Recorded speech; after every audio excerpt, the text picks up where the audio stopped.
a moment. Not ashamed to honor my brother, my own flesh and blood. Wasn't Antigone a brother too, cut down, facing him? Brother, yes, but the same father, the same mother.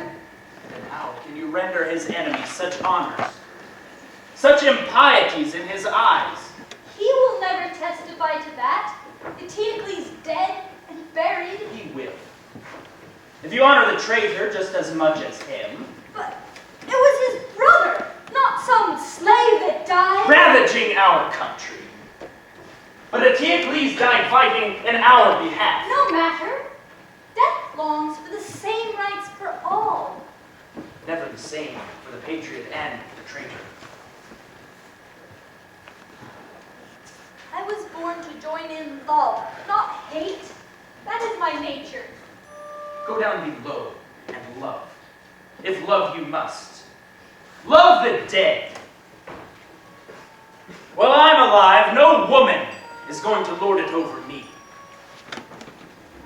Look, Ismene's coming, weeping a sister's tears. Loving sister under a cloud. Her face is flushed, her cheeks streaming. Sorrow puts her lovely radiance in the dark. You, in my house, you fight, slinking undetected, sucking my life blood. I never knew I was breeding twin disasters. The two of you rising up against my throne. Come. You confess your part in this crime or not? Answer me! Swear to me! I did it, yes. If only she consents, I share the guilt. The consequences too. No! Justice will never suffer that. Not you.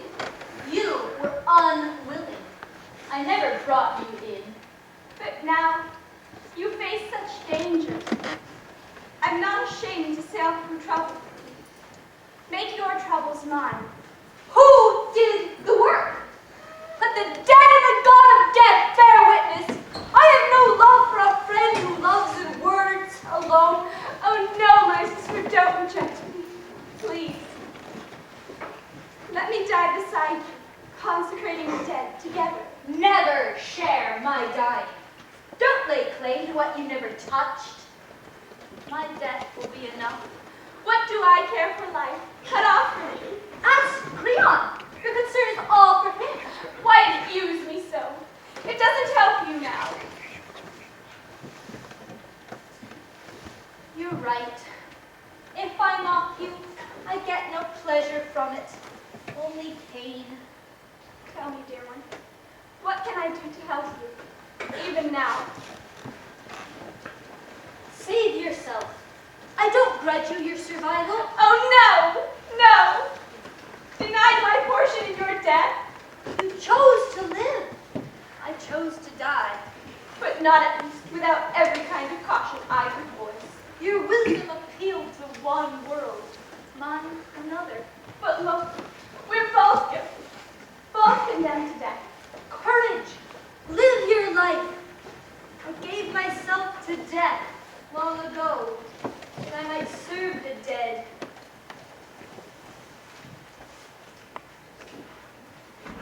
They're both mad, I tell you. The two of them. One's just shown it, the other's been that way since she was born. True, Michael. The sense we were born with cannot last forever. Commit cruelty on a person long enough and the mind begins to go. Yours did. When you chose to commit your crimes with her. How can I live alone, without her? Her, don't even mention her. She no longer exists. What? You'd kill your own son's bride? Absolutely. There are other fields for him to plow. Perhaps, but never as true. Never so close a bond as theirs. A worthless woman for my son? It repels me. Dearest Tamon, your father wrongs you so. Enough. You and your talk of marriage. Creon, you're really going to rob your son of Antigone. Death will do it for me. Break their marriage off. So it's settled then? Antigone must die? Settled? Yes. We both know that. Stop wasting time. Take them in. From now on, they'll learn to act like women. Tie them up. No more running loose. Even the bravest will cut and run once they see death coming for their lives.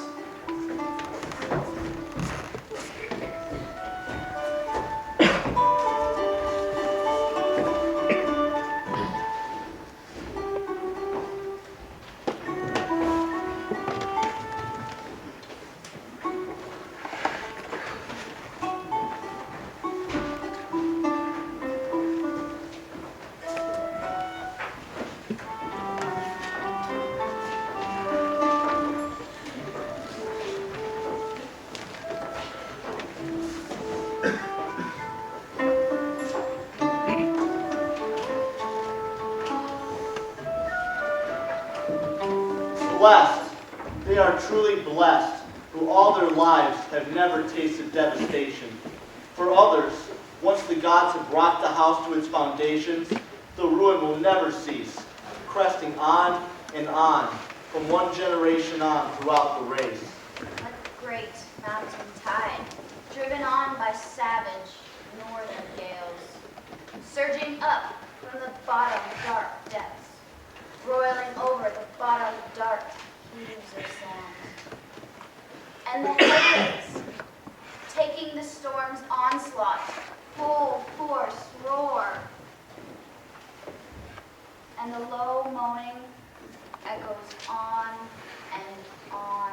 And now, as in ancient times, I see the sorrows of the house, the living heirs of the old ancestral kings, piling on the sorrows of the dead, and one generation cannot free the next. Some God will bring them crashing down. The race finds no release. And now the light, the hope, spring up from the late last root in the house of Oedipus. That hope's cut down in turn by the long, bloody knife, swung by the gods of death, by a senseless word, by fury at the heart. Zeus, yours is the power, Zeus. What man on earth can override it? Who can hold it back? Power that neither sleep, the all-ensnaring no, nor the tireless months of heaven can ever overmaster. Young through all time, mighty Lord of power, you hold fast the dazzling crystal mansions of Olympus. Throughout the future, late and soon, as through the past, your law prevails. No towering form of greatness enters into the lives of mortals, free and clear of ruin. True, our dreams, our high hopes, voyaging far and wide, bring sheer delight to many others. Delusion, blind, mindless lusts, and the fraud steals on one slowly, unaware, till he trips, puts his foot in the fire. He was a wise old man who coined the famous saying, "Sooner or later, foul is fair. Fair is foul to the man the gods will ruin. He goes his way, for a moment only, free of blinding ruin." Here's Haman now, the last of all your sons. Does he come in tears for his bride, his doomed bride, Antigone, bitter at being cheated of their marriage? We'll soon know. Better than seers could tell us. Son, have you heard the final verdict on your bride? Are you coming now raving against your father? Or do you love me, no matter what I do? Father, I'm your son. You and your wisdom set my bearings for me. I obey you. No marriage could ever mean more to me than you, whatever good direction you may offer. Fine, Haman. That's how you ought to feel within your heart. subordinate to your father's will in every way. That's what a man prays for, to produce good sons, a household full of them, dutiful and attentive, so they can pay his enemy back with interest and match the respect their father shows his friend. But the man who rears a breed of useless children, what's he brought into the world, I ask you? Nothing but trouble for himself, and mockery from his enemies laughing in his face. Haman, never lose your sense of judgment over a woman.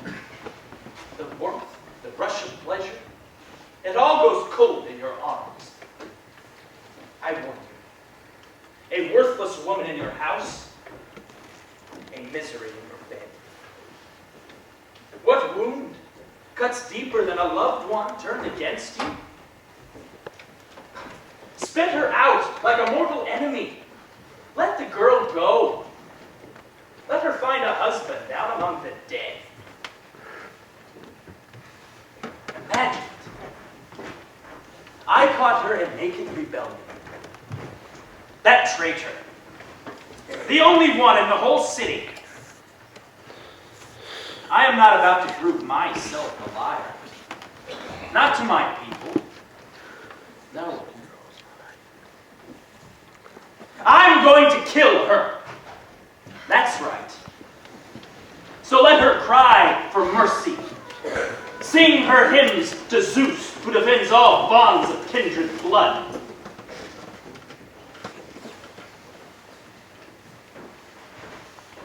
She'll never escape the most barbaric death. Anarchy. Show me a greater crime in all the earth. She destroys cities, breaks the ranks of spearmen into headlong rout. But the ones who lasted out, the great mass of them owe their lives to discipline. Therefore, we must stand by the men who live by law. Never let some woman triumph over us. Better to fall from power, if fall we must, at the hands of a man. Never be rated inferior to a woman. Never. Father, only the gods endow a man with reason, the finest of all their gifts, a treasure. Far be it from me, I haven't the skill, and certainly no desire to tell you when, if ever, you make a slip in speech. Though someone else might have a good suggestion. Of course, it's not for you in the normal run of things to watch whatever men say or do, or find to criticize. The man in the street you know dreads your glance. You never say anything displeasing to your face. But it's for me. It's for me to catch the murmurs in the dark.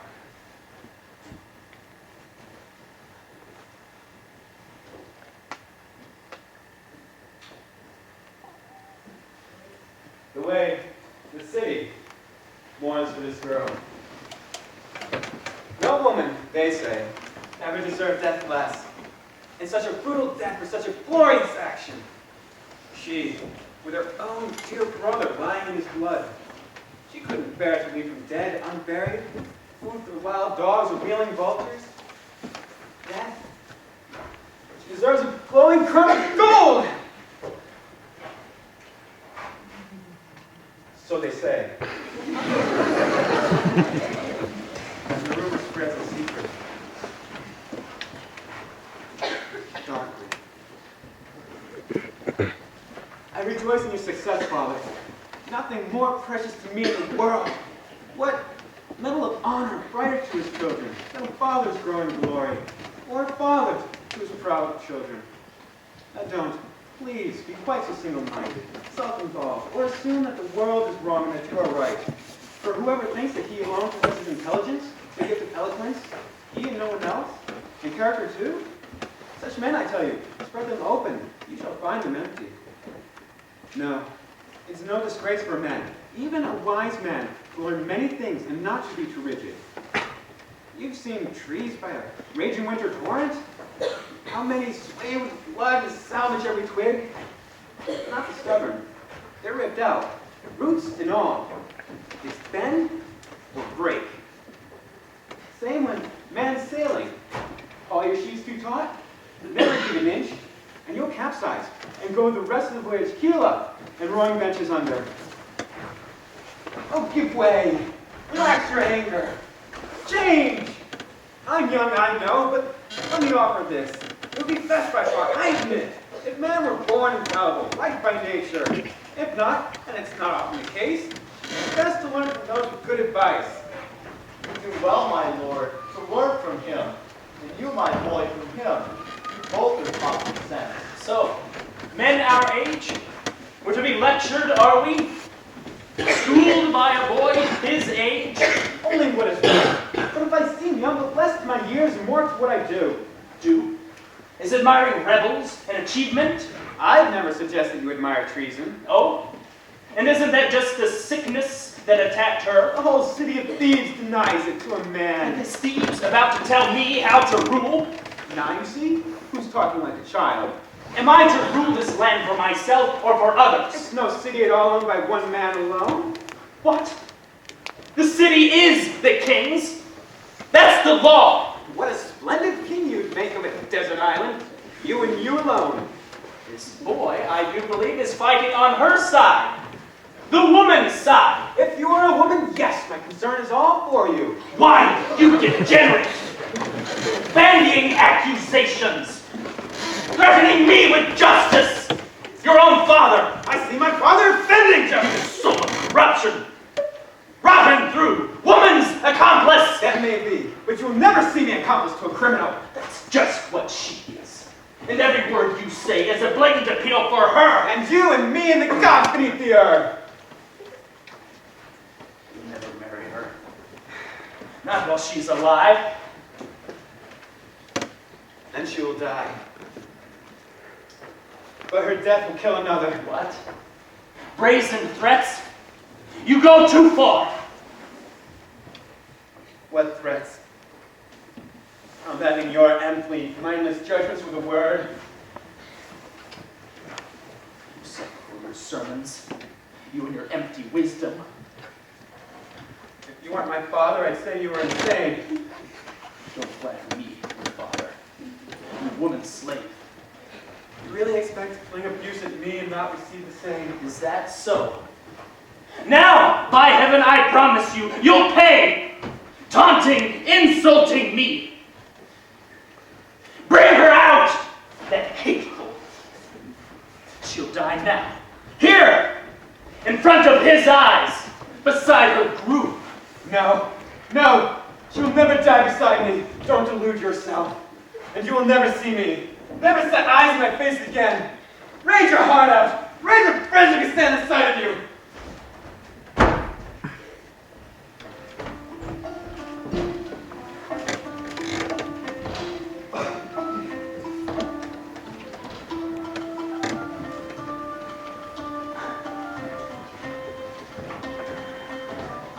Gone, my lord, in a burst of anger.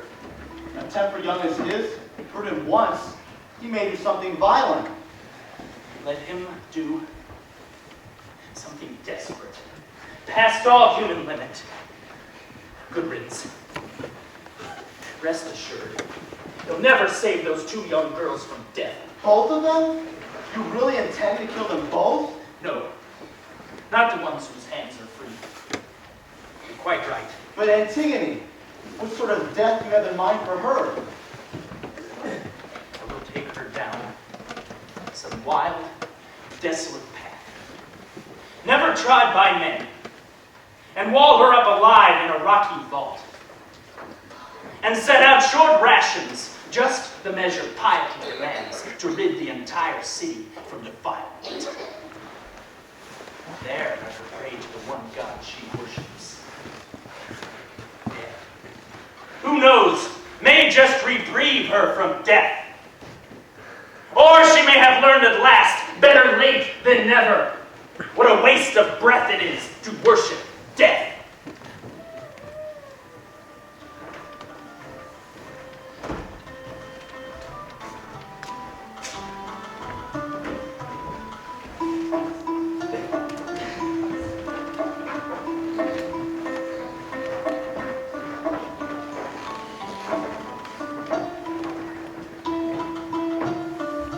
Love never conquered in battle. Love the plunderer laying waste to the rich. Love standing the night watch, guarding a girl's soft cheek. You range the seas, the shepherd steadings off in the wilds. Not even the deathless gods can flee your onset. Nothing human born for a day. Whoever feels your grip is driven mad. Love! You wrench the minds of the righteous into outrage, swerve them to their ruin.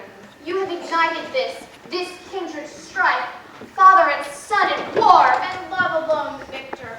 Warm glance of the bride triumphant, burning with desire. Throned in power, side by side with the mighty laws. Irresistible Aphrodite, never conquered. Love, you mock us for your sport. But now, even I would rebel against the king. I would break all bonds when I see this. I fill with tears. I cannot hold them back. Not anymore. I see Antigone make her way to the bridal vault, where all waits to rest. Look at me, men of my fatherland, setting out on the last road, looking to the last light of day, the last I will ever see. The god of death, who puts us all to bed, takes me down to the banks of Acheron alive. Denied my part in the wedding song? No wedding song in the dusk has crowned my marriage. I go to wed the lord of the dark waters. Not crowned with glory or with a dirge, you leave for the deep pit of the dead. No withering illness laid you low, no strokes of the sword. A law to yourself, alone, no mortal like you, ever. You go down to the halls of death, alive and breathing. But think of Niobe. Well, I know her story. Think what a living death she died. Tantalus' daughter, stranger queen from the east. There on the mountain slopes, growing stone, binding of ivy, slowly walled her round. And the rains will never cease. The legends say the snows will never leave her. Wasting away. Under her brows, the tears showering down her breasting ridge and slopes. A rocky death like hers puts me to bed. But she was a god, born of gods, and we are only mortals born to die. And yet, it's a great thing for a dying girl to hear. Even to hear she shares a destiny equal to the gods, during life and later, once she's dead. Oh, you mock me! Why? Why in the name of all my father's gods? Why can't you wait till I am gone? Must you abuse me to my face? Unmourned by friends and forced by such crude laws, I go to my rock-bound prison, strange new tomb, always a stranger. Oh, dear God, I have no home on earth and none below. Not with the living, not with the breathless dead. You went too far, the last limits of daring, smashing against the high throne of justice. Your life's in ruins, child. I wonder, do you pay for your father's terrible ordeal? There, at last you've touched it. The worst pain, the worst anguish. Raking up the grief for father 3 times over. For all the doom that struck us down, the brilliant house of Laius. I go to them now, cursed, unwed, to share their home. Oh, dear brother, doomed in your marriage murders mine. Your dying drags me down to death, alive. Reverence asks some reverence in return, but attacks on power never go unchecked. Not by the man who holds the reins of power.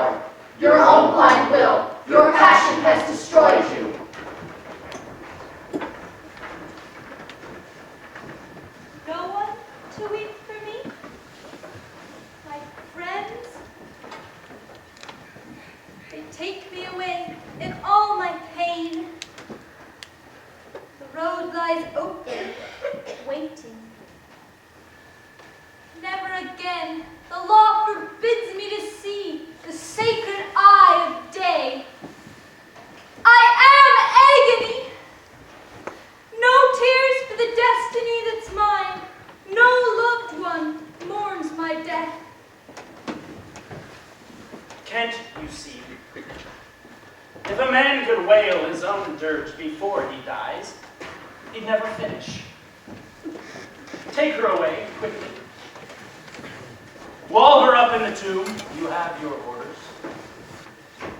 Abandon her there alone and let her choose. Death or a buried life with a good roof for shelter. As for myself, my hands are clean. This young girl, dead or alive, she will be stripped of her rights, her stranger's rights here in the world above. Tomb, my bridal bed, my house, my prison, cut in the hollow rock, my everlasting watch. I'll soon be there, soon embrace my own, the great, growing family of our dead Persephone has received among her ghosts. I, the last of them all, the most reviled by far, go down before my destined time